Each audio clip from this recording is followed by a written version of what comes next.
Namo tassa bhagavato arahato samma sambuddhassa.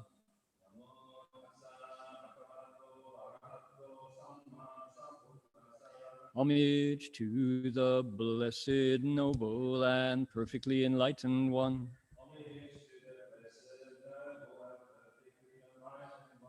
Namo sadanto suchedoye olahudi samyao sanputoshe.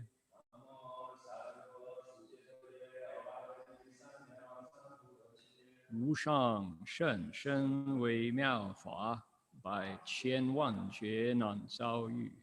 我今见闻得受持，愿觉如来真实义。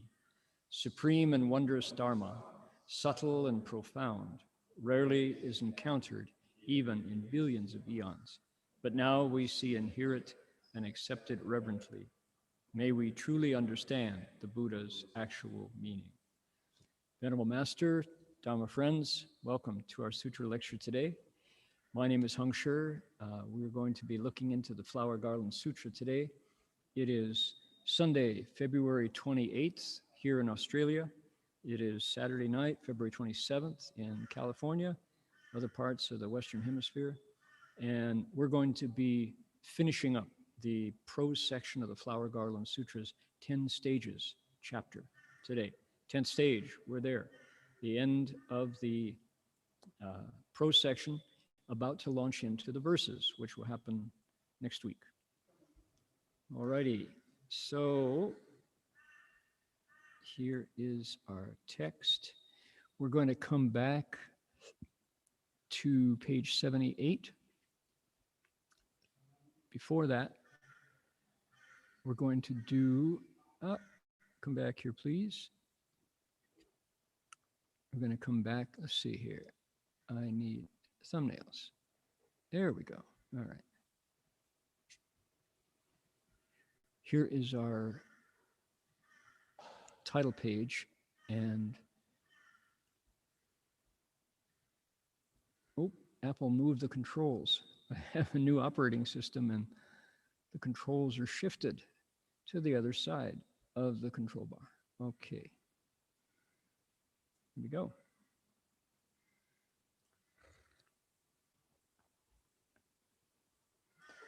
I'm going to ask the Buddhas and Bodhisattvas and Dharma protectors to draw near. So if you'd care to join me, you're welcome to do so. Put your palms together and make a request.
Last time.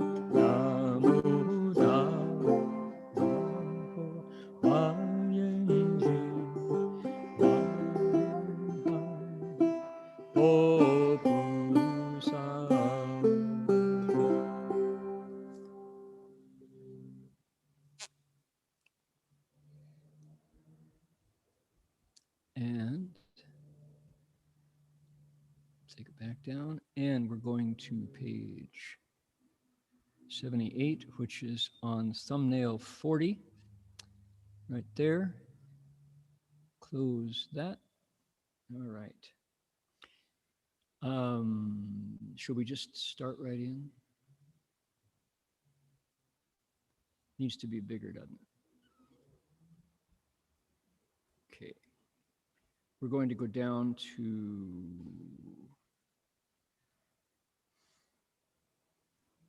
this, down to Deng Bian Ji. This is going to, I'm going to sneeze. Excuse me here 1 second. There we go. Echoing through our beautiful Buddha hall. This is a fairly large portion of text, and it's going to sound repetitive to people who are not following the meaning, but only hearing the sounds. And you'll see why in just a moment. Okay, we ready? Here we go. 20佛身力故，法如是故，十方各有十亿佛刹微尘数世界，六种18相动。所谓动、变动等变动，起、变起等变起，永、变永等变永，震、变震等变震，吼、变吼等变吼，急、变急等变急。Okay, how did that sound? Here we go. At that time, through the Buddha's magnificent spiritual strength, and because of how the Dharma works, world systems, as many as the fine motes of dust, in 10 kotis of Buddha kshetras in each of the 10 directions, experienced 6 kinds of quaking, along with 18 attributes of movement, namely trembling, pervasive trembling, and uniform pervasive trembling, rising, pervasive rising, and uniform pervasive rising, surging, pervasive surging, and uniform pervasive surging, cracking, pervasive cracking, and uniform pervasive cracking, roaring, pervasive roaring, and uniform pervasive roaring, crashing, pervasive crashing, and uniform pervasive crashing. There you go. What does it say? We'll use our technique, which is to look at the language first and come back and give some reactions to the meaning, some responses to the meaning, some perceptions of the meaning. This is, I get to give you my impression, but the idea is that anyone who, with a sincere heart, opens the text and opens their mind to what it could mean, can come up with an equally valid and different interpretation. So my hope is that I am just among the first in Australian soil, and I would say in California soil, American soil, to take on the Flower Garland Sutra. Our founder, Master Hsuan Hua, there's nobody who's keeping track back then. There's a good chance that he was the first one in the West to open the text with the idea of explaining it so that other folks could enter it. It's called Jiangjing. I think it's significant that Master Hua's second monastery in Hong Kong was called Buddhist Lecture Hall, Fojiao Jiangtang, and his first 6 monasteries in America equally had the name Buddhist Lecture Hall, Fojiao Jiangtang. The Berkeley Monastery, if we were doing it again, we might have called it the Berkeley Buddhist Lecture Hall pretty easily. And online lecture hall is a good name for what we're doing right now. So this is, what are we? We are part of what in the Mahayana, in our Chinese tradition, is called the 5 schools. And before I set foot outside our door into the broader Buddhist world, I assumed everybody understood Buddhism that way. Not the case, right? You go to a Thai forest monastery and you say, which one of the 5 schools are you? And they'll go, we're just training. We're training in the Dhamma Vinaya, you know. So this is a Mahayana way of looking at the whole body, everything that the Buddha taught, dividing it up into what? Chan, meditation, Pure Land, devotion, Vinaya, which is behavior, conduct, structure, community. What else? Secret school, or the esoteric school. And then, what do? They do mantras, they do mudras and tankas, things like that, and access those spiritual aspects. But then there's the 5th one, which is called the teaching school, if you look at the literal Chinese, Jiao Zong, which deals with what? Words the Buddha spoke, what the Buddha said, and what Buddhist disciples throughout time have said about what the Buddha said. So we're that. That's what we're doing. And that's what a lecture does. And man, oh man, when I was just a Zen guy, back when I first was looking into Buddhism at all, I knew about meditation. Because why? I was following the instructions of Dogen Zenji, Shikantaza, 只管打坐, only pay attention to your sitting. And for Japan, at the time that Dogen brought the teachings back from Tiantong Monastery near Ningbo in China, that was appropriate. That was what Japan needed, right? Well, I met Master Hua, and he said, we do sit 3 hours a day. We meditated. Everybody, every day, 3 hours a day of zazen, of dazuo, chan dazuo, looking into chan, right? But every night for 90 minutes, we opened the Buddha's sutras and found out what the Buddha said. So this is what we're doing, right? The standard technique is you first look at the words before you come back to look at the meaning. But as I say, I really hope that folks would be inspired to follow, you know, be the next one, maybe a Generation Z, as they say in Australia, Generation Z, or a Generation Xer, somebody younger than me who would say, no, that doesn't apply now. Here's what it means now. I think that was the Buddha's hope when he explained this. Okay, so with that as context, at that time, through the Buddha's magnificent spiritual strength, and because of how the Dharma works, look at that. There's 2 reasons why what's about to happen happens. One is the Buddha has his nature all cleaned off. He's pure to the point of being immaculate. And what is it? This is human nature. The Buddha's magnificent spiritual strength is just magnificent human strength, but at a level that most of us don't touch, right? We have all kinds of things in the way of that nature, of that human nature. But what the Buddha did was uncover it through cultivation of the Dharma. And number 2, look at this one. Because of how the Dharma works, the Chinese is really interesting. It's like fa ru shi gu, Dharma just that way. Meaning, when someone explains the 10 stages teachings, which Vajra Treasury Bodhisattva has just done on behalf of the Buddha. He was the vessel, he was the microphone, he was the mouthpiece, he was the lens that the Buddha was focusing the light on. Because of that, when that happens, there is a response. There is a xiangying, there's a ganying, there's a stimulus and response. It's supposed to be this way, is what the sutra is saying. Another way, here's another way to think about it, cause and effect. This is cause and effect. What's about to happen is not outside of cause and effect, but the nature of the cause is what makes the difference, right? This is called sheng yin, and it produces a sheng, shu sheng guo.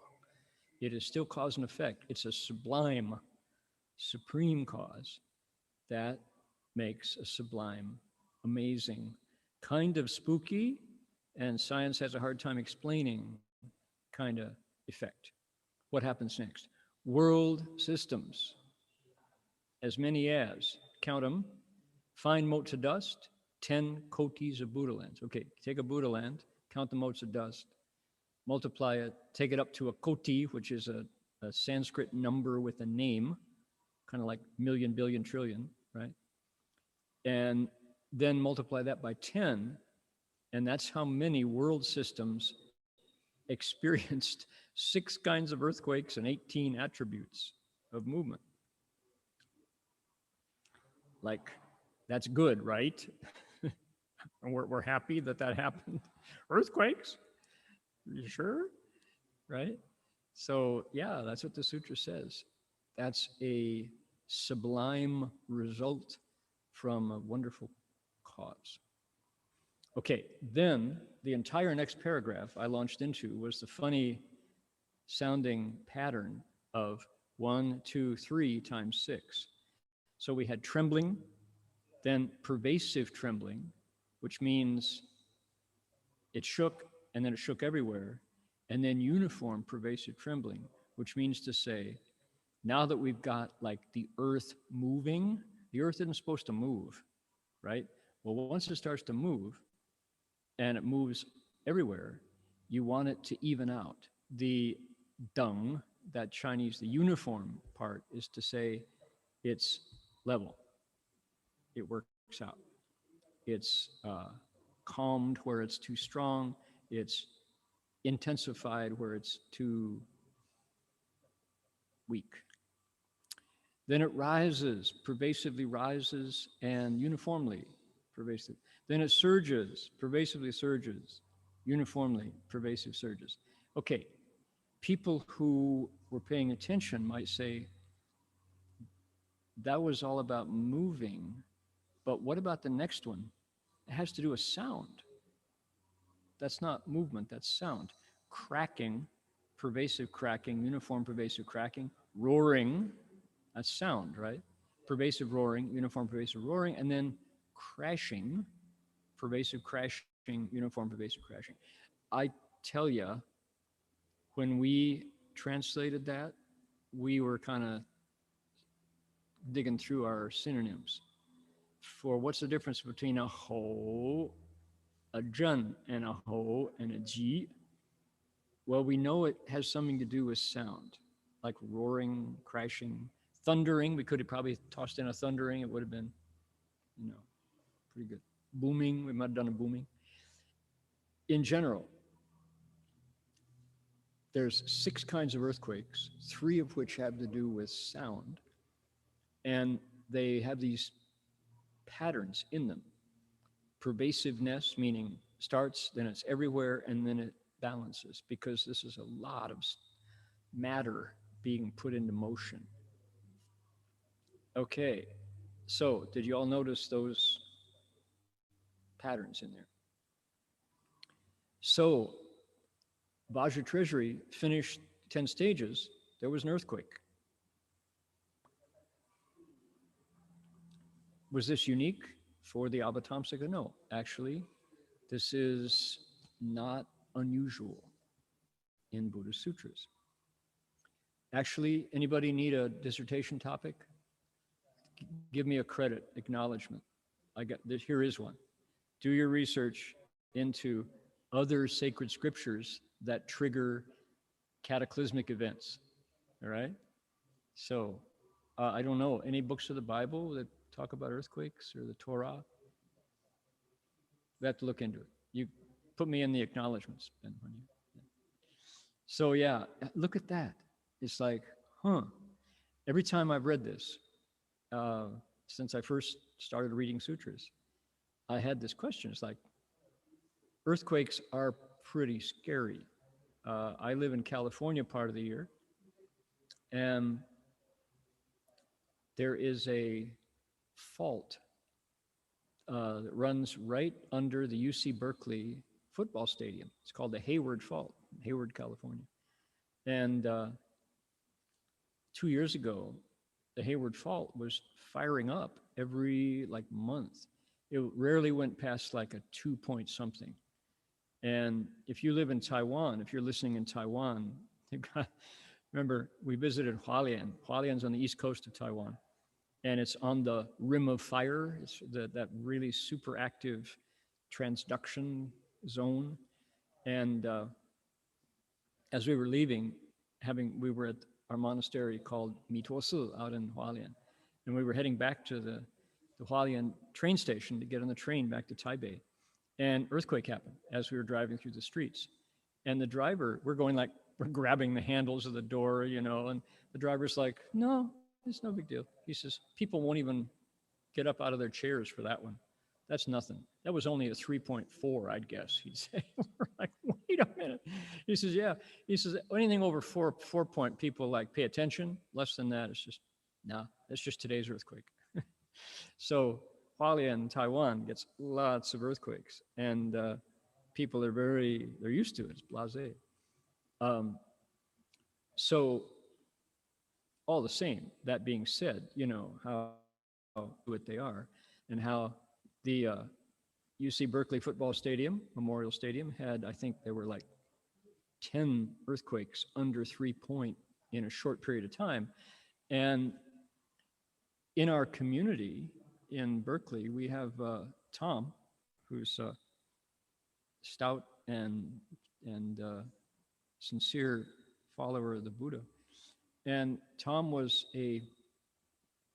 one of the chief seismologists at UC Berkeley. And he was into all manner of earth phenomena because UC Berkeley, being a well-funded and forward-looking research institution, was trying to figure out ways to predict earthquakes, right? If they could find some early warning, just think what they could do. And so they were, gee whiz, they were into chickens for a while, watching chickens. They were into dogs, they were into insects.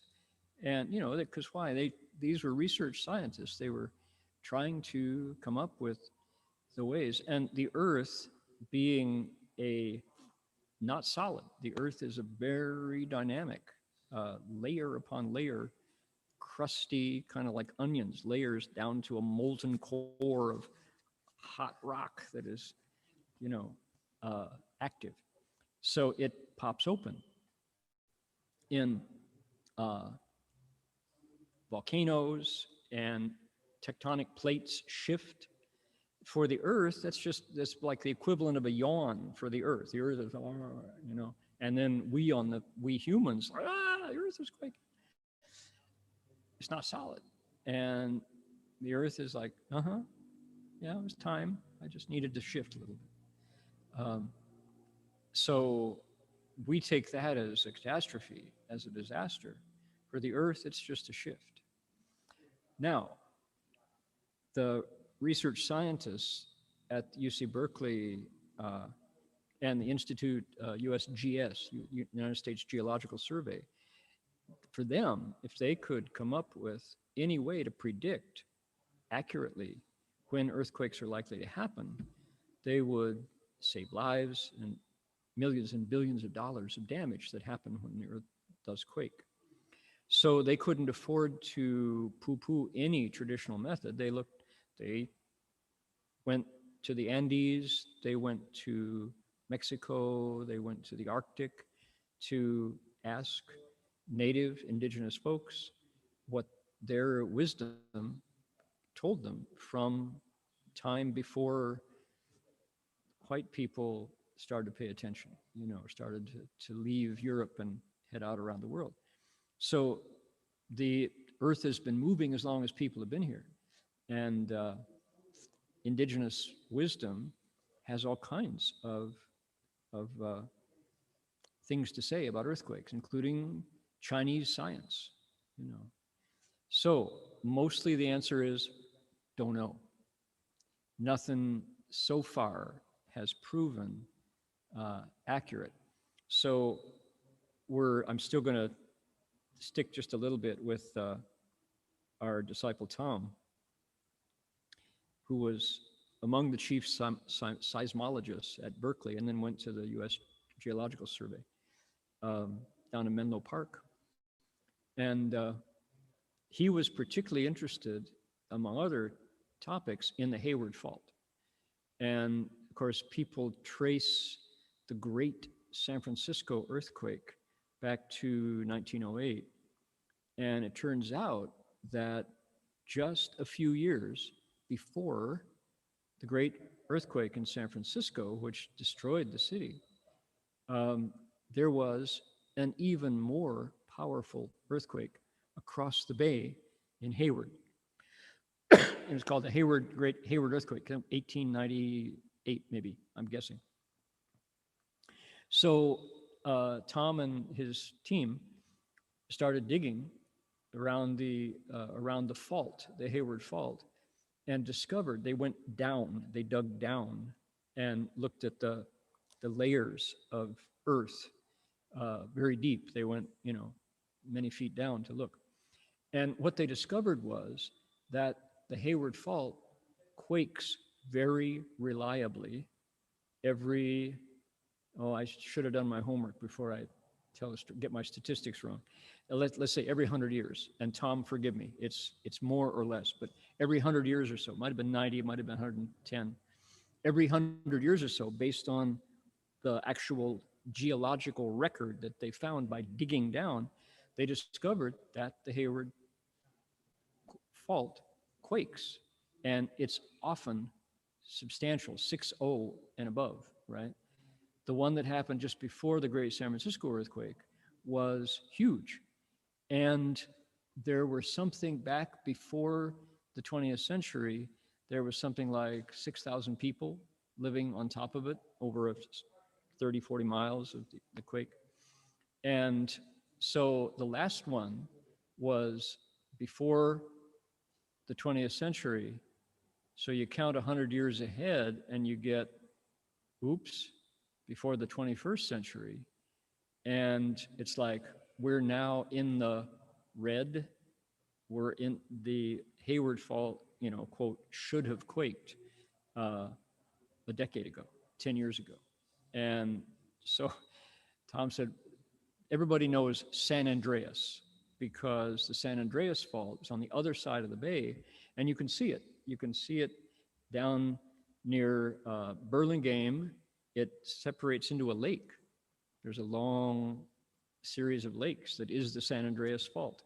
So if you go, interestingly, across the Golden Gate into Marin County, which is just north of San Francisco, to a place called Point Reyes Station, also called Olima, you can put 1 foot on either side of the San Andreas Fault. It's narrow there.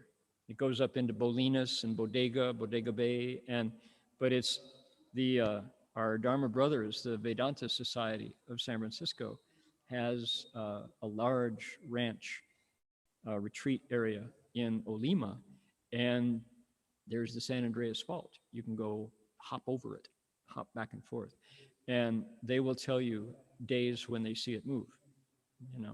The earth is constantly adjusting. Up near City of 10,000 Buddhas is a place called the Geysers. It's in Sonoma County, just south of Mendocino County. And the geysers is hot steam, just like the name says, the geysers come up. I have an app in my phone called World Quake Events, and the geysers of Sonoma has an earthquake every month or so, little ones, So indeed, the earth is a living, breathing entity. It's a planet. It's held together by what?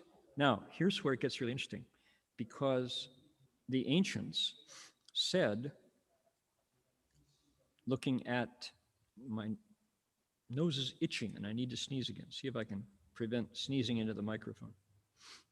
The ancients said, you know what holds the universe together? You have to look beyond the earth, look to heaven, You have to look beyond heaven and look to humanity. There is 天地人. There is humanity, earth, heaven, earth, and humanity that makes things work. Let's see here. Okay, we got a note. The Geological Survey scientists have found evidence for 12 quakes on the southern Hayward Fault during the past 1900 years. The last 6 quakes were 1134, 1317, 1475, 1629, 1725, and 1868, which occurred at intervals of 95 to 183 years, with the average interval 150 years. So if the last one was indeed 1868, that's the date, then, you know. Now, thank you for that note. I introduced that data, those facts, not to scare folks. My goal is not to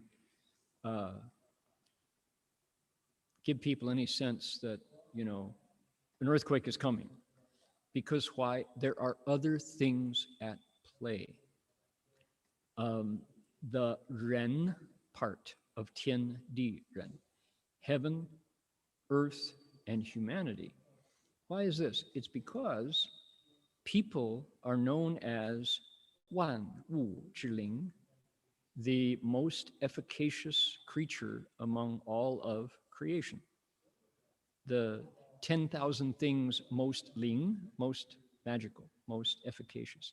So having so many electrical circuits firing in our brain and in our mesenteric brain, our gut brain, humans have a unique role to play among Tian and Di, among heaven and earth. That trinity of heaven, earth, and humanity have equal responsibility for what's going on in the world, says the ancients. Okay, I'm just presenting this view. It's a big view, but it's time honored. Confucians say so, Taoists say so. Buddhists say something different. What do Buddhists say? 一切唯心造.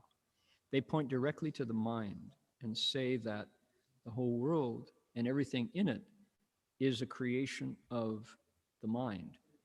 Okay, so we hear that and we think, in other words, earthquakes come from people? Well, it's not so simple. If people's minds were completely pure and harmonious and vibrating with the magnificent spiritual strength that the Buddha is now using, then we would never have earthquakes. That Hayward fault series would stop. That's a hypothetical question that doesn't really have any value, because why? People's minds aren't that way. There's theory, and then there's the ugly truth.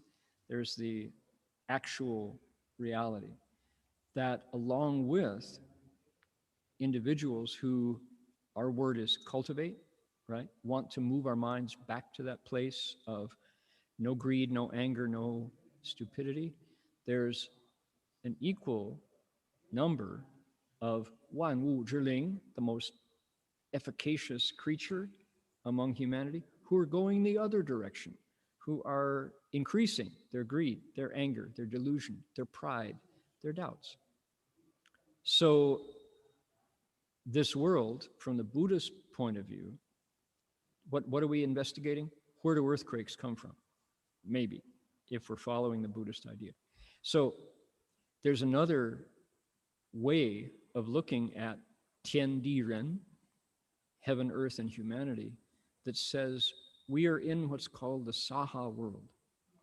And this particular world of ours, says the Buddha, is a mixed bag.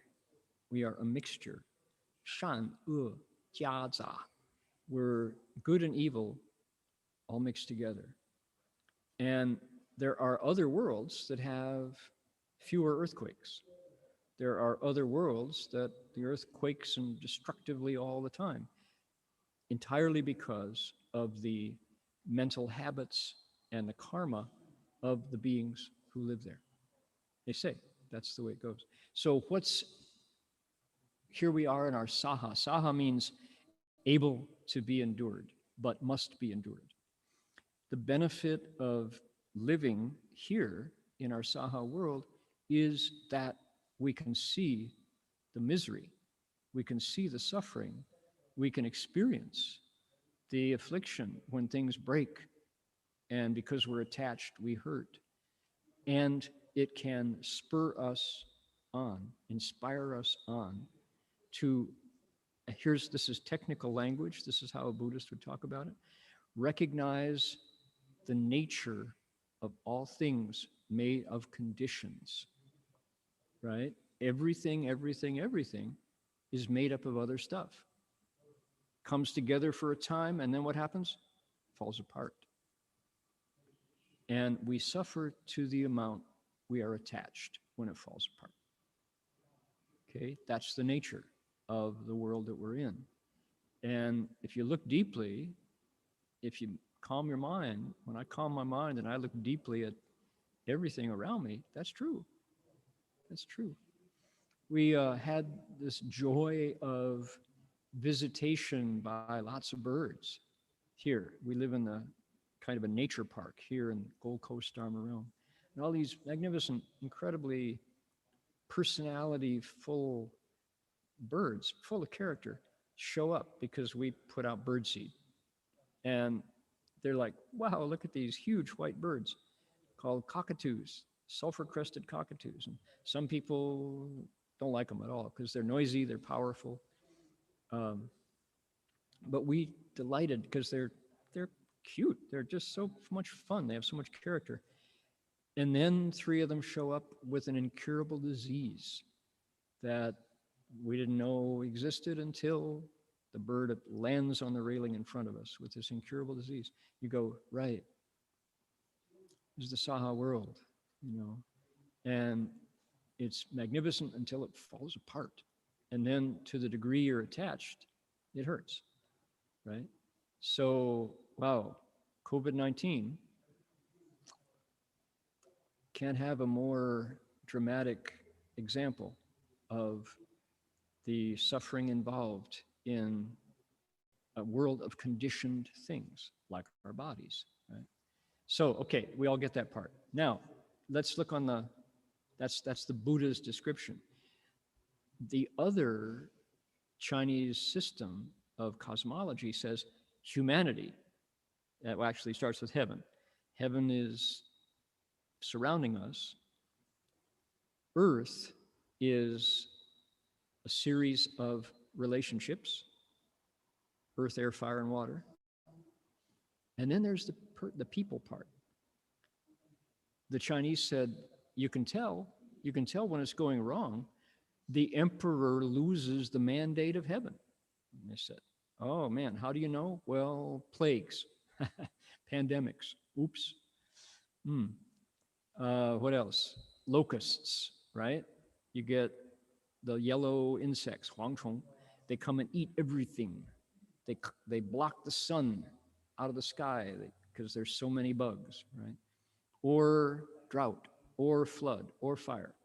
But the Chinese, who have been watching humanity come and go for minimum 5,000 years in a straight line, said, problem is with your leadership. Swap out your leader. Get a virtuous leader who lives the way he should or she should. And heaven will respond. Earth will respond because the people did what they should do. So disasters, they say, caused by, partly, not entirely, people doing things they shouldn't do.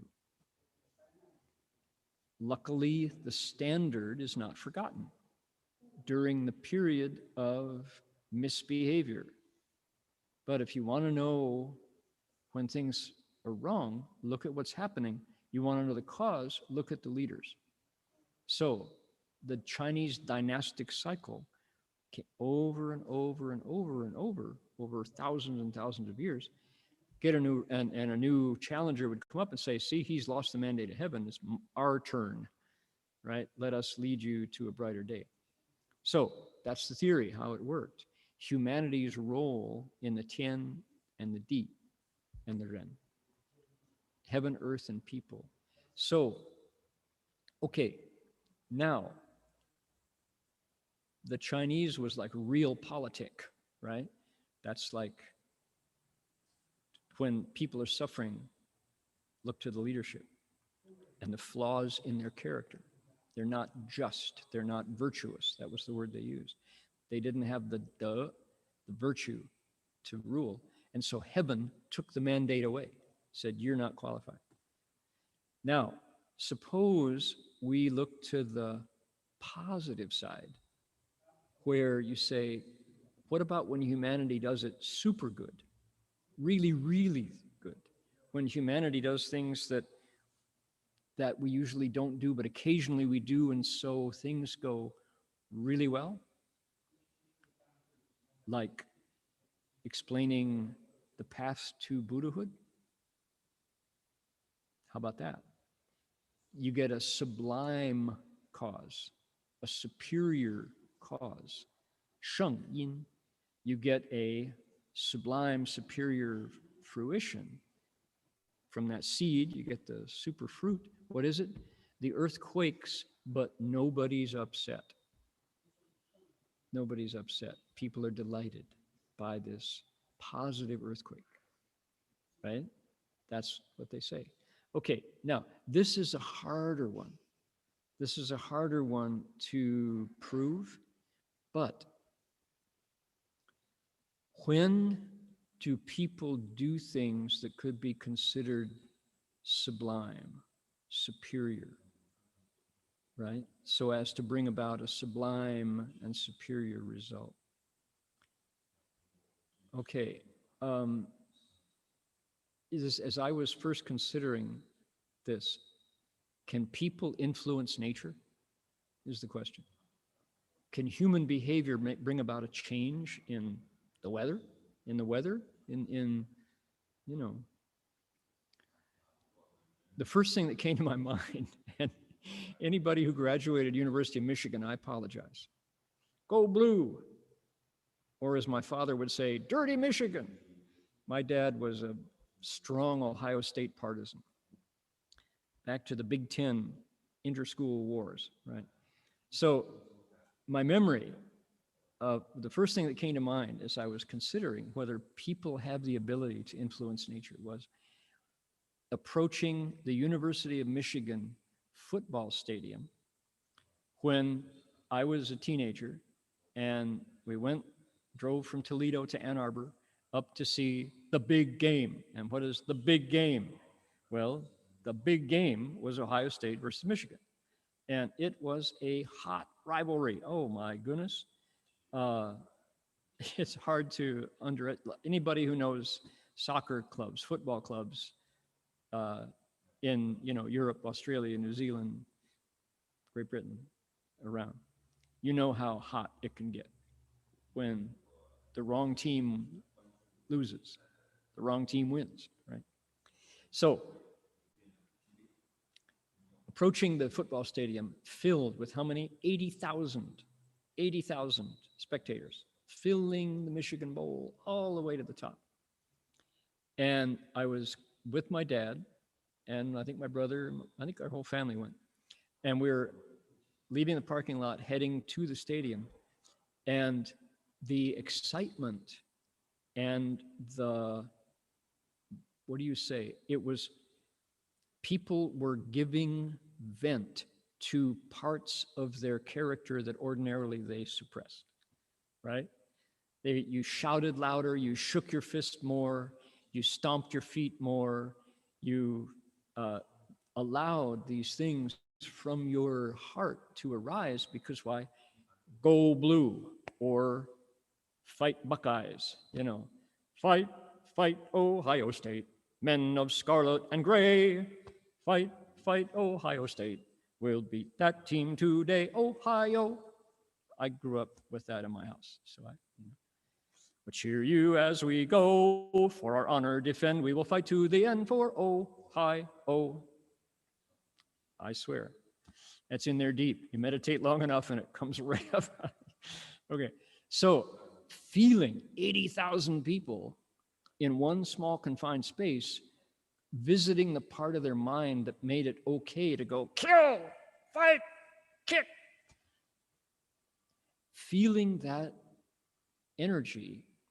Is it violence? Yeah, it's violent, but it was more like just you go into parts of your nature that during your work week, on the bus, in the office, in school, you don't dare go kick, fight, kill. But because it's football, you vent it out. I felt something alive in the air that honestly scared me, because there were 80,000 people stacked to the rafters in that football stadium. I could feel in the air a potential for something to move that was scary. And it impressed me. And I don't think I could have put words to it back then, but I was like, I don't know if I want to go in there stadium, because there's too much id, Freudian, there's too much id being released, too much of that deep, darker side of humanity available and indulged in and given permission to shout and kill. And it's mob energy. I felt as a teenager, without being able to express it even, that there was something moving between heaven and earth that was dangerous. Now, I have never gone to war. I come from a military family. Both my father and my brother were decorated war veterans.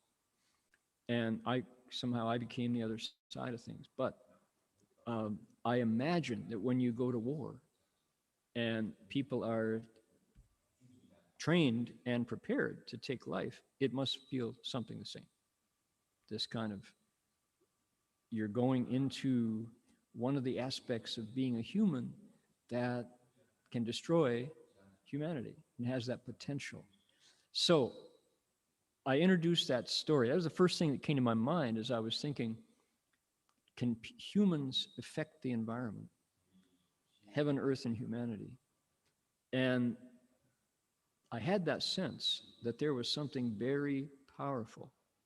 And then I heard Master Hua later on say, Mara, the demon king, lives in the 6th layer of the Yu Jie Liu Ceng Tian, the 6 levels of the desire realm heavens. That the Buddhist description of the cosmology says there are 6 levels of heaven in the desire realm. There are 28 in the form realm and then 4 more in the formless realm. But Mara, the demon king, who is the equivalent of the Buddha in the desire realm, lives up there. And you know what it's called? It's called the Ta Hua Zizai Tian, the heaven that exists by taking the goods of others' transformations. That's the word for word translation. So in other words, it's the bliss that comes from what people do. Mara in that heaven steals it and sucks it up and lives on that. And when I heard that, I thought about the University of Michigan football stadium. Now, it's not located only in Ann Arbor. Columbus has the same energy, and so does, Wisconsin, and so does Iowa, so does Indiana, Illinois. So what I thought, as soon as I heard Shifu say, Mara shows up wherever there are wars, disasters, people killing each other, giant movements, revolutions. Mara invisibly goes to suck up all of the negative energy there. That's what they feed on. That's what that means. And I thought, that's what I was feeling. at the football stadium. People were going, ah, kill. And it seemed like there was extra energy there. I didn't see anything. It was all formless, invisible, but I felt that there was something 不正确, 不正当, not proper there. And is that, so anyway, that was a connection I made, thinking that the human realm and the spiritual realm are completely interrelated. They're inextricably tied to each other. Suppose instead of generating this negativity, you have someone generating immense positivity, like someone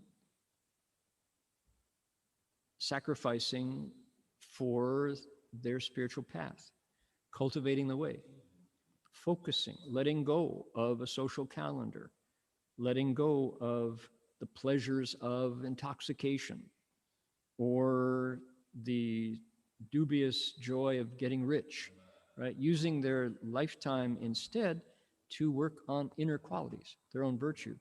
There's goodness created by spiritual endeavor when that is projected, transformed, transferred.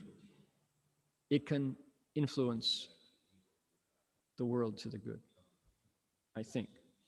That's what I mean by sublime causes. I can't prove it, but there's long been a statement floating in the Chan Zen world that when people meditate, when they really focus and sit with concentration, they are erasing the negative energy between heaven and earth.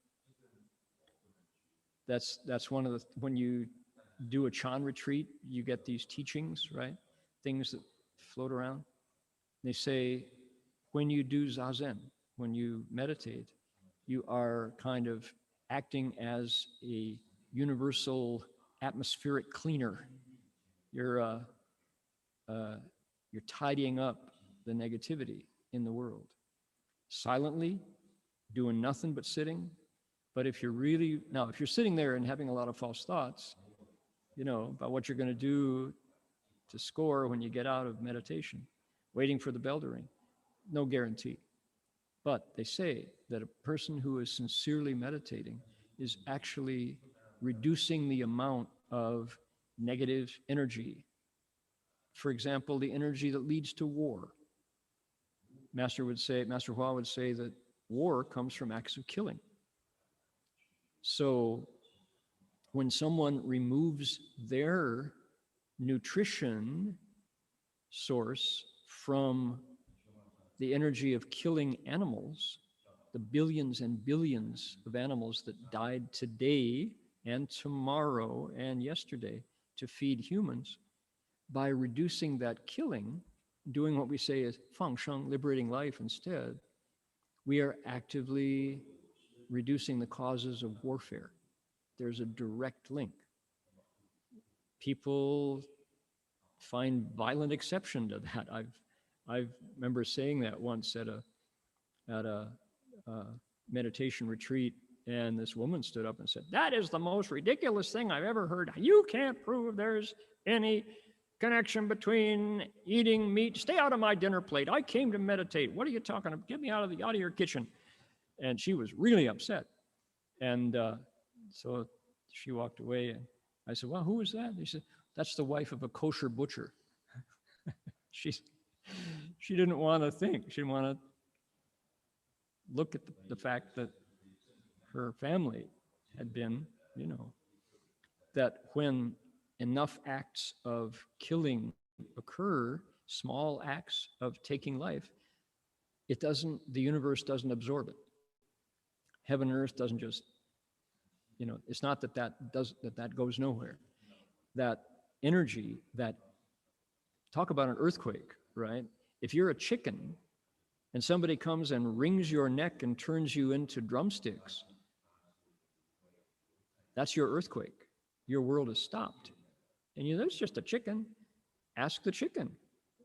You know, we saw some chickens the other day over at the local feed store.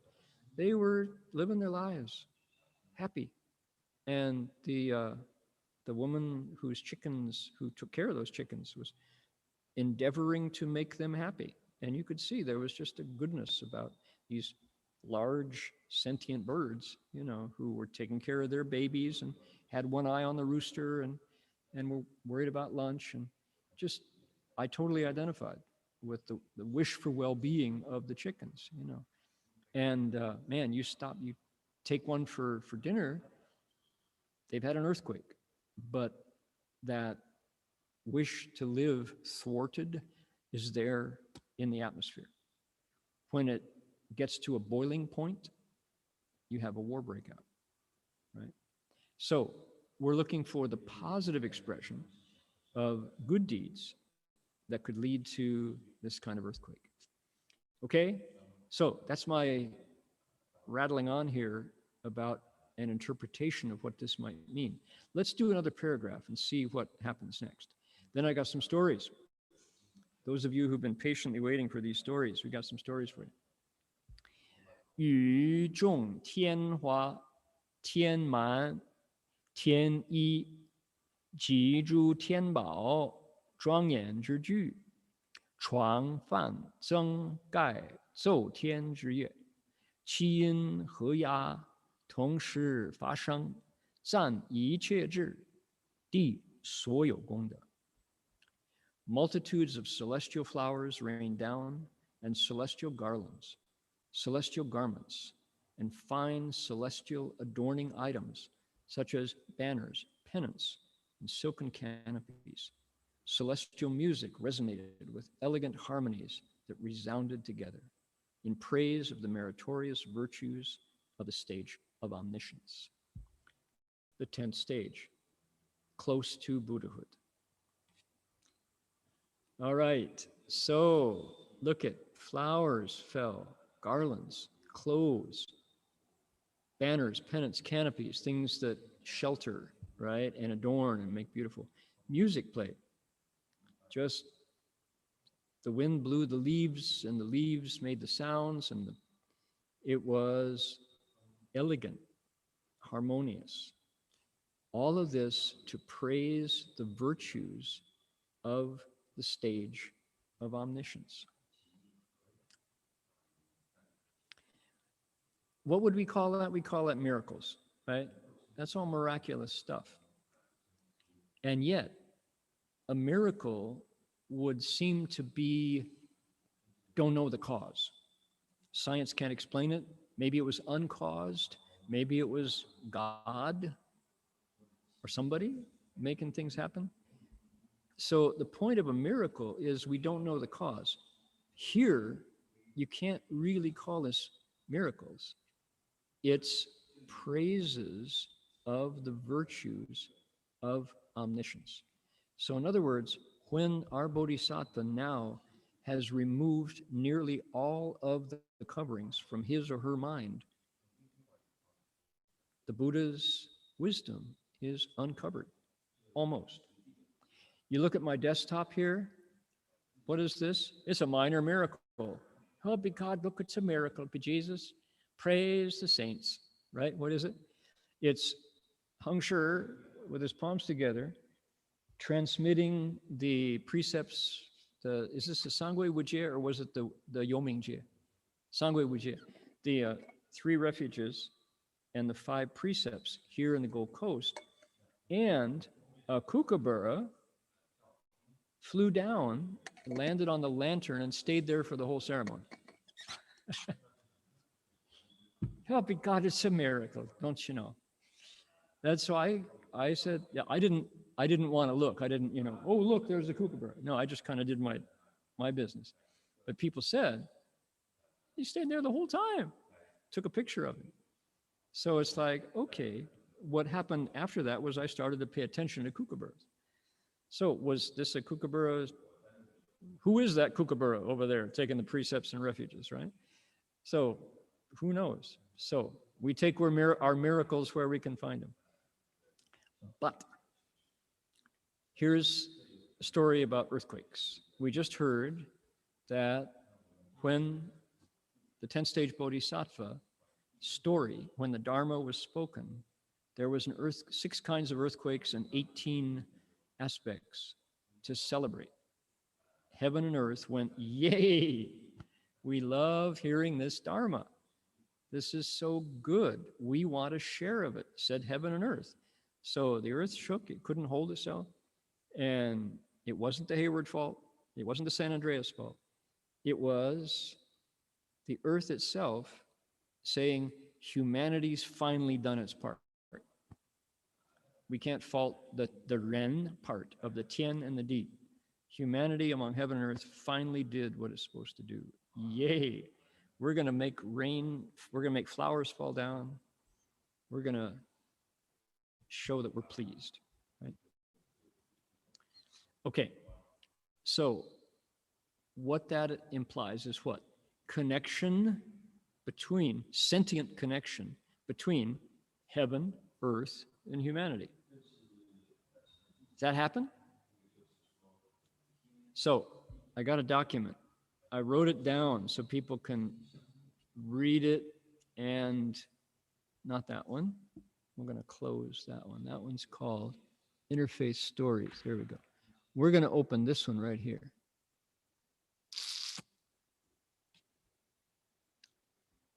I'll make it bigger. Hello. View. There we go. That's what I want.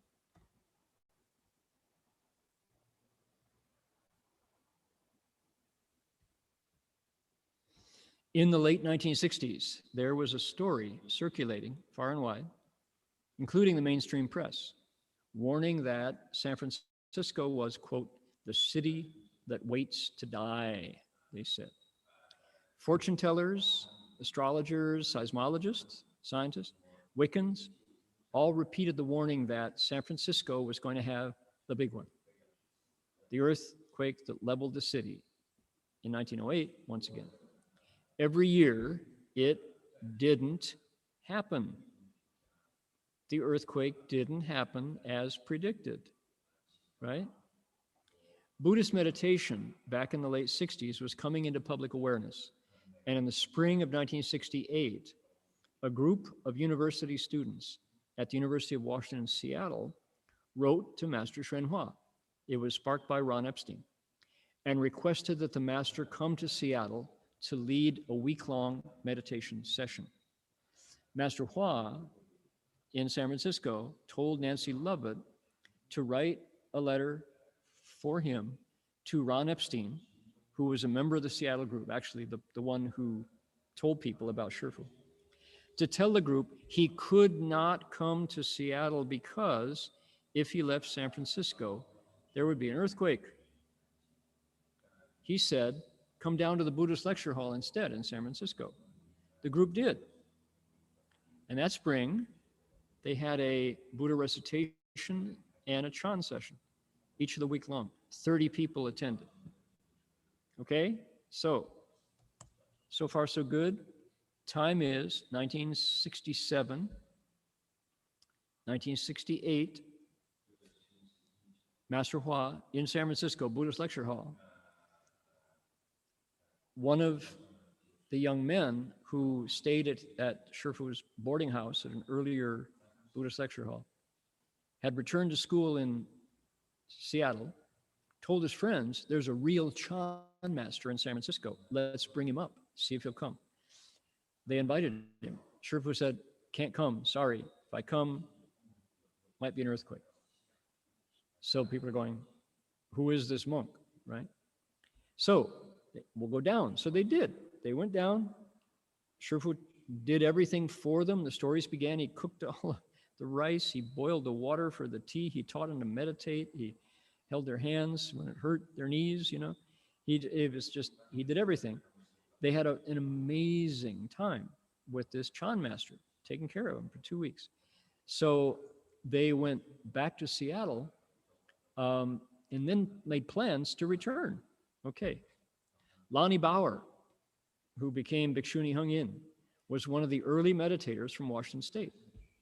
her mother didn't want her to move to San Francisco, noting that there was a great fear among large segments of the community that there would be an earthquake in the spring of 1968. Everybody was predicting it.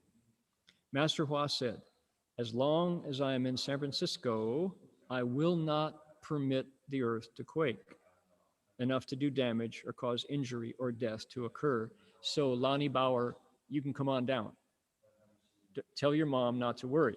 Shifu said those words. Tell your mom, 放心好了，不会. What did he say? 不是说不能地震，就说我不让它地震，我不允许它地震. Shifu said, it's not the case that the earth can't quake. I won't permit it to quake. Shifu said, it's not that the earth can't quake, it's that I won't let it. The Dragon Kings like our sutra lecture session. They don't want San Francisco to fall into the Pacific Ocean. So as long as I am in California for even one day, that's one day the earth won't quake, said Shifu. Okay, now I had not come at this point. I was not there in 68. I was still in Michigan, actually. So every subsequent year on Chinese New Year, Master Hua would renew his vow. Year after year, Shifu would say the same thing, right? Meanwhile, everybody else is going, wow, the earth is going to quake. Didn't happen. Didn't happen. There is a book called Patterns of Prophecy. A guy named Alan Vaughan. He was interested. He was a journalist, a newspaper reporter, published things in the Chronicle and the Tribune. And he wrote a book about San Francisco as a place where lots of forward-thinking, inward-thinking people gathered, including astrologers, fortune tellers, etc. So Alan Vaughan came to Gold Mountain, and I actually was among the people who talked to him, told stories. Shifu said, you could talk to him, sure. So myself and other monks and nuns and lay people told Alan Vaughan about Master Hua and the earthquake prediction. Patterns of Prophecy, Alan Vaughan tells the story of the statement. He says, Master Hua makes the same prediction year after year, and there are not a few people, realtors, insurance agents, and politicians among them, who, before they make a decision about property or policies in San Francisco, first call Gold Mountain Monastery to find out the whereabouts of Master Hsuen Hua. His annual prediction brings untold comfort to many people, he said. True. People began to take notice, including Herb Cain, if I'm not mistaken. I think one of famous Herb Cain, Mr. San Francisco. We should look into that. I believe Herb Cain mentioned that. Okay, so that's the prelude. I arrived, Gold Mountain Monastery, and years passed, and people invited Master Hua to Taiwan. So Shifu accepted, got a delegation up. We went to Taiwan, and one of the things we were going to do was set up the nuns at a place called Zhengfa Fo Xueyuan, the Proper Dharma Buddhist Studies Academy, a training monastery for nuns. And because we didn't have a piece of land to build our own, we investigated existing places where we could establish the Zhengfa Fo Xueyuan. One of them that turned up was a place called Dongjingsi, Eastern Purity, in Hualien, Taiwan, East Coast. So, Taiwanese disciples, 1989. Now, this is already 96, 98 was the year of Shifu's first prediction. Every year, he said, long as I'm in San Francisco, the earth won't quake. So, 89, they invited him to come, travel to Hualien to investigate the conditions. Could we train the nuns at a place called Dongjing Monastery. I remember sitting on the second floor. I remember I was being scolded at the time. I remember it very clearly. And this person came pounding up the stairs, screaming, "Shifu, Shifu, 旧金山大地震." He said, there was a big earthquake in San Francisco. Shifu's expression, he went, 我忘了. He said, 我一离开魔王就下手. He said, it's been so many years I forgot. As soon as I left the city, the demon kings jumped on the chance and attacked. He said, drop their hands. 下手了. And he said, I never should have left. So the earthquake occurred. Shifu was out of the country visiting Taiwan. He immediately got a return ticket, flew from Hualien to Taipei, Taipei to San Francisco, arrived 48 hours after the Loma Prieta earthquake. Look it up, check it out. To find that extensive property loss and destruction had happened. The infrastructure, highways, bridges had fallen. Comparatively little loss of life. The epicenter of the Loma Prieta earthquake was about 25 miles from our place in Highway 9 in the Santa Cruz Redwoods. Loma Prieta is a ridge in the Santa Cruz Mountains. A week later, Master Hua returned to Taiwan to complete his commitments. No further earthquakes happened. So I present that as not somebody who is interested in promoting Master Hua as a miracle worker, but these are facts. This is what happened. I was witness to the second half of Master Hua's earthquake prediction. He pointed to the Dharma assembly, the Jiangjing Fahui, the Dharma assembly for explaining the sutras, as the Sheng Yin, the supreme sublime cause that produced the result of the dragons, he said, who are in charge of weather, not wanting San Francisco to shake so that the monastery wouldn't fall in the ocean and they wouldn't be able to hear the Dharma. So Master Hua said, it's out of my hands, he would say, something like that. It's not, don't look at me. He said, we love to investigate sutras. The dragons, the Dharma protectors, want to hear them.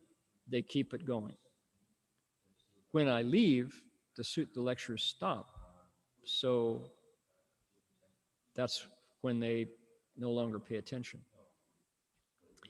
There's a tradition in China that wherever a sage abides, disasters will stay away for hundreds of miles. Like the sage's presence is an epicenter that sends out the goodness. Remember when in the story of Patriarch Bodhidharma, Tang Dynasty monk, he met a monk named Shen Guang who didn't appreciate being made number 2. And so he whipped out his recitation beads and knocked out 2 of the patriarch's teeth. Bodhidharma swallowed the teeth instead of spitting them on the ground because, they say, if a sage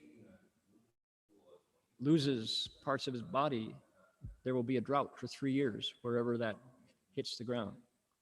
So, okay, this is tradition. This is tradition talking. Probably every religion has something to correspond to these kinds of teachings. But all the same, what we're looking at is nature reacting to negative and positive disruptions to the atmosphere. Certainly weather systems, meteorology has showed us that we're all interrelated. Now, when Indonesia burns off their crops in order to prepare for the next season's rice harvest, that the smoke that is released, the smoke that blots out the sky over Singapore and Malaysia for months, can be found in the snow of the Rocky Mountains in Colorado. That we are one biosphere, right? So if anthropogenic, here's that word, anthropo, human, genic, caused, human-caused climate change sucks all of the blood of the earth out, the oil and gas, and burns it, the atmosphere is influenced. There's another teaching that says wherever a war has been, the earth is infertile for 7 years there. They say crops don't grow normally after on battlefields for 7 years after. Says what? Traditional wisdom. Okay, so the idea that meditation can cure, can clean negativity in the atmosphere is another traditional saying about what? About human causes for climate events. Interesting, right? Is there anything to look at here? Is there anything for us to learn about these notions of negative causes, heaven, earth, and humanity, positive causes, heaven, earth, and humanity? When people do their best, when we behave as humans do at our very best, nature responds. When people behave at our very worst, same mind, same body, but we're using it in a different way, heaven and earth react, respond. That somehow makes sense to me, and it takes it away from supreme beings and puts it in the hands of us, our bodies, our mouths, and our minds. And I get inspired by this to think, what's possible? What could humanity do if we really, really tried, right? I remember the Maharishi Mahesh Yogi, the TM, Transcendental Meditation Community, pursued this in a scientific way. Their theory was that if enough people in a city or in a country or in a monastery meditated, that they could reduce crime. And they actually did scientific experiments. That is to say, they kept track. And the results were, depends on how you talk about it, but they were considerable. It was real food for thought. And maybe somebody online knows more about those stories, about what results they got. They also ran political candidates running on these principles of humanity at its best can influence the world to the good. Same principle. So our earthquake in the sutra may not be so far-fetched. Okay, one more story, and then we're done.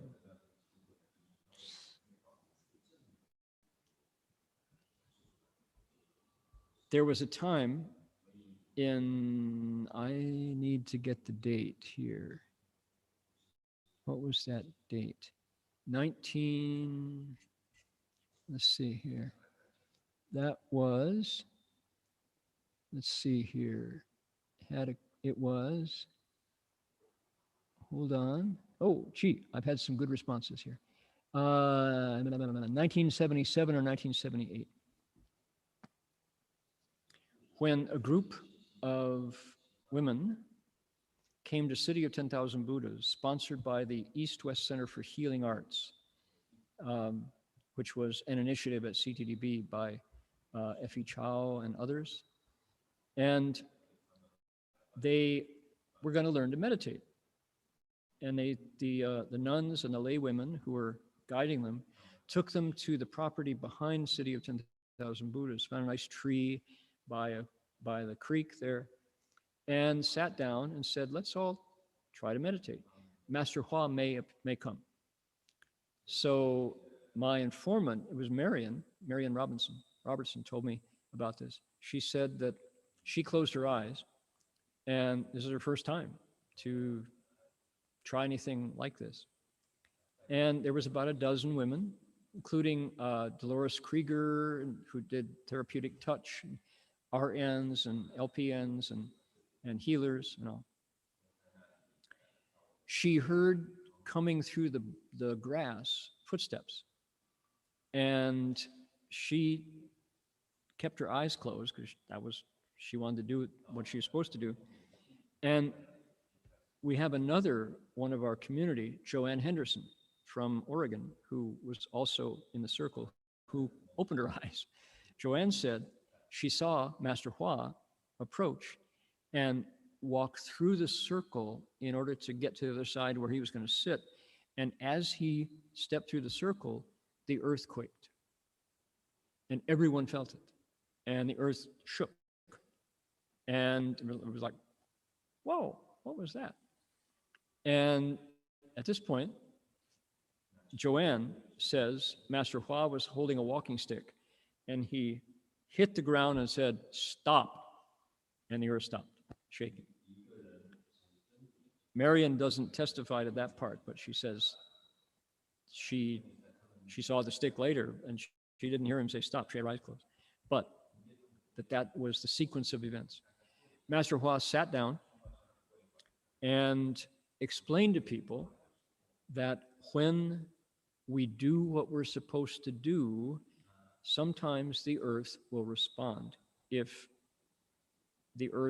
people's minds are clear and it's an auspicious place. So he said, you caused that earthquake when you all came to meditate. Congratulations. And of course, the people said, no, we didn't make the earthquake. No, that was too weird, right? So Marion says, the next, he explained this principle in the sutras, just the very same principle that we just looked at in the Avatamsaka. And there was another earthquake, a second shock. And Marion described it as if you were sitting on the edge of a teacup and the teacup were spinning, kind of like a carnival ride, spinning like that. That was the feeling. And everybody was like, wow, this is like far out. This is, people weren't scared. That was another hallmark of it. She said that it was, people were kind of amazed and delighted, kind of like kids with a new toy. Earthquakes, shaking stuff up, and it wasn't scary. It wasn't frightening. So Master Hua took questions about meditation, and then stood up and said, it's time for me to go, and walked away. And everybody was abuzz, And then at that night at the sutra lecture, which happened like clockwork every day, people reported their experience and told the story of what had happened that day, what they felt and saw. So that's my second Shifu and earthquake story, that I was not there, but on the phone today, I spoke with someone who was and heard their account. So here we are, 2021, and we're living through a pandemic. We're living through a disaster that in one nation has taken 500,000 lives. If I had said that this time, we're in February, if I had made that prediction this time last year, people would have said, what is wrong with you? You better get some more rest, or somebody go talk to a therapist. If you need help, go get some help, We wouldn't have believed it. It has happened in 1 year. 500,000 people have died, and the end is not in sight, right? So we don't know. You could say maybe the end is in sight with the introduction of our third vaccine candidate, Johnson & Johnson. So worldwide, Australia just got its first doses of vaccine a few weeks ago, right? Other countries haven't received it yet. I am in touch with a number of my high school classmates from 50 years ago, thanks to one of our classmates, Linda, who has been asking everybody on her mailing list to chip in their stories about what it's like where they live around the country, around the world. Most folks are located either in Ohio, or they are snowbirds who have traveled to Florida, many Ohioans in Florida. With few exceptions, all of the 30-some, 25-some responses I read, they've all gotten 1 or 2 shots already. They've been vaccinated with 1 or 2. These are normal American folks. And the vaccine is now, there's 1.5 million a day people are getting vaccinated, faster than President Biden's promise. So things may improve soon, but where did that come from? The answer is, we don't know. It was time for something awful to happen. So could it be time? When is it time for something wonderful to happen? I think it's probably fruitless to speculate. That's kind of the gee whiz theory of the cosmos. But a Buddhist response would be, don't wait, go to work instead and do our part as people. After all, that's proactive. That's something we have control over.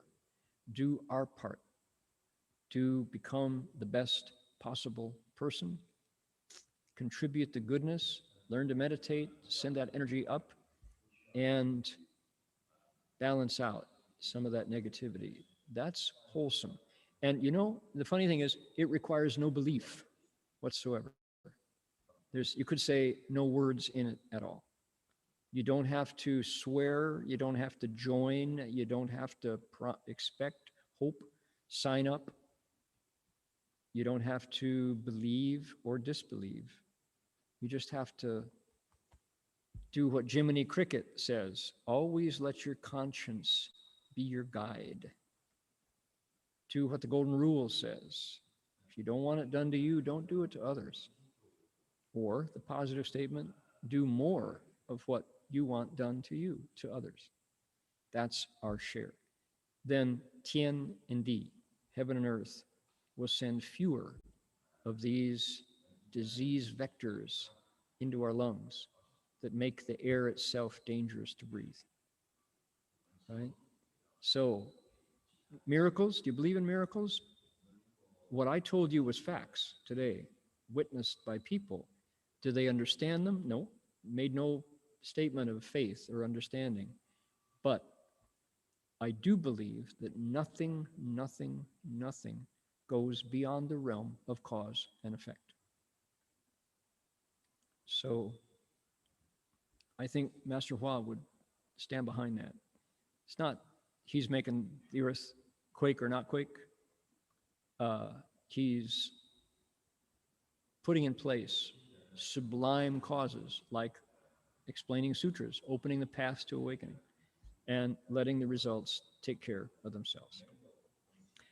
Already done for today. And with the thought about some sublime causes, I would like to invite the monks at the Berkeley Monastery to share what is going on this week, starting yesterday. Okay, Amitofo. So Dharma is showing the current Berkeley Monastery webpage. That's berkeleymonastery.org, and you'll see all our events there. So we're in the middle of an Amitabha session online, and you can join if you go to the webpage, and you can look at, you can join via YouTube through this Dharma Realm Live channel you're watching right now, or through a Zoom link. You just register on that link, and then you'll get a code to join in. And then the schedule you'll see is essentially from 8:30 to 10 and 2 to 3:30 every day. This is on top of our regular Dharma schedule as well. So we still have morning ceremony, meditation, 3 steps, 1 bow, reading the 3 steps, 1 bow journals of Reverend Hong Shu and Marty from 5 to 8, afternoon 12:30 to 1 o'clock recitation, and our evening ceremony. So you can spend probably 7 hours with us every day in ceremony. In addition, tomorrow we actually have a special event, which is our Great Compassion Mantra Dedication of Merit. Oh, sorry, that's right, plaques. So for those who are interested, who want to, who can join even just one session with us, we are happy to help put up plaques for you. We ask each person to have put up 2 at most. So you can just register there. There's a link there that you can go to a form. You fill out the 2 plaques that you wish, and we only just ask that you join in part of the session at least. So that's, and then below you'll see the Great Compassion Mantra Dedication of Merit. Well, sorry, we have a retreat after that, the 4 Boundless Hearts from March 7th to the 14th. Please sign up if you're interested. We actually, I think, have almost 100 people signed up at this point. So we might have to have a wait list or something, but if you're interested, please sign up. We keep going down. Marty is going to start his lectures again on March 5th, this Friday from 7:30. He'll start with meditation for 45 minutes, and then he'll also be lecturing on the Avatamsaka Sutra. So you can join in that lecture as well. And then finally, we have our Great Compassion. I think maybe it's a little bit lower on the webpage. But tomorrow from 6:30 to 7:30 a.m., we have the Great Compassion Mantra Dedication of, there it is, Great Compassion Mantra Dedication of Merit, 6:30 to 7:30 a.m. So we welcome you to join us. I think there's Vietnamese translations as well. You saw that there.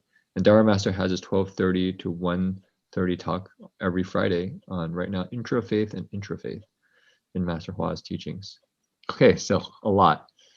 Yeah, that's a lot. Good. Keeps you busy. You have both gotten your vaccine shots, right? Both That's shots? right. Yeah, we got both shots. And Jin for sure is going to get his soon. I That's think right. that will be 100% Tathagata monastery monks who have been vaccinated. Following Master Shenhua's exhortation back in the days of swine flu, Shifu told us to get vaccinated.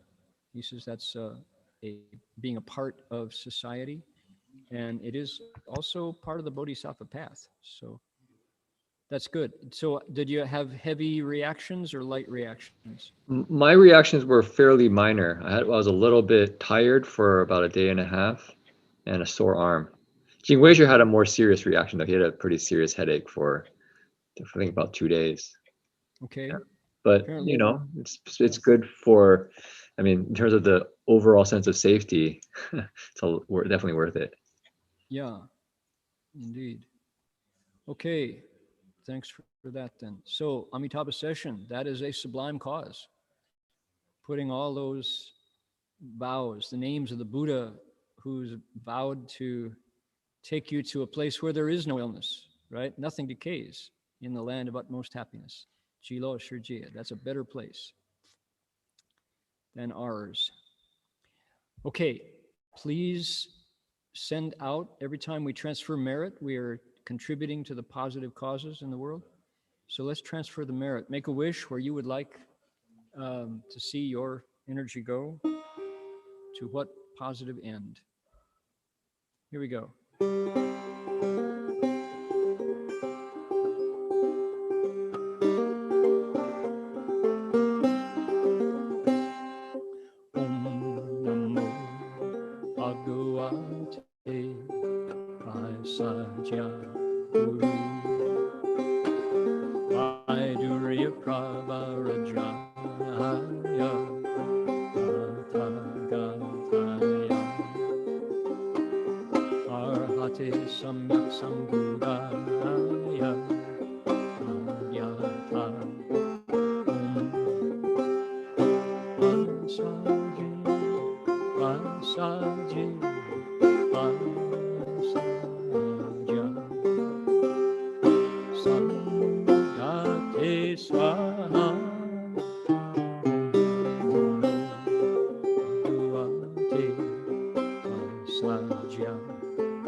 Arahate Samyak Sambuddhaya Adhyanta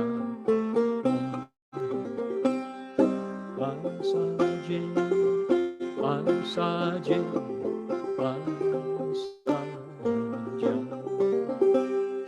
Samudate Swaha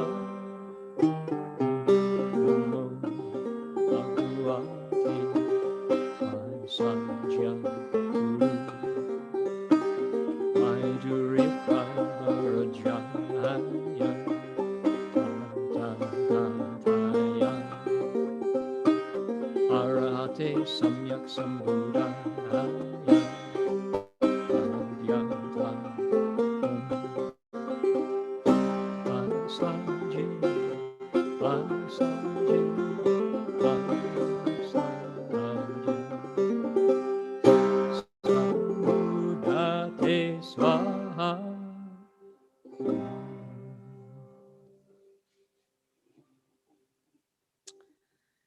Thank you for those dedications. The world can use them. So I have a handbell here. I'm going to ring it and do 3 half bows and then bow to Master Hua.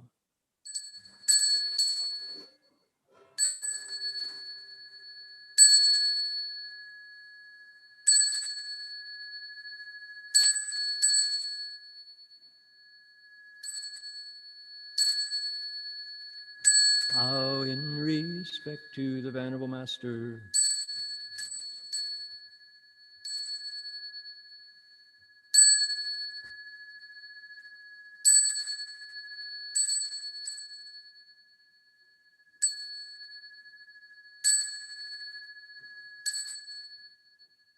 Thank you for joining, everybody. See you all next week.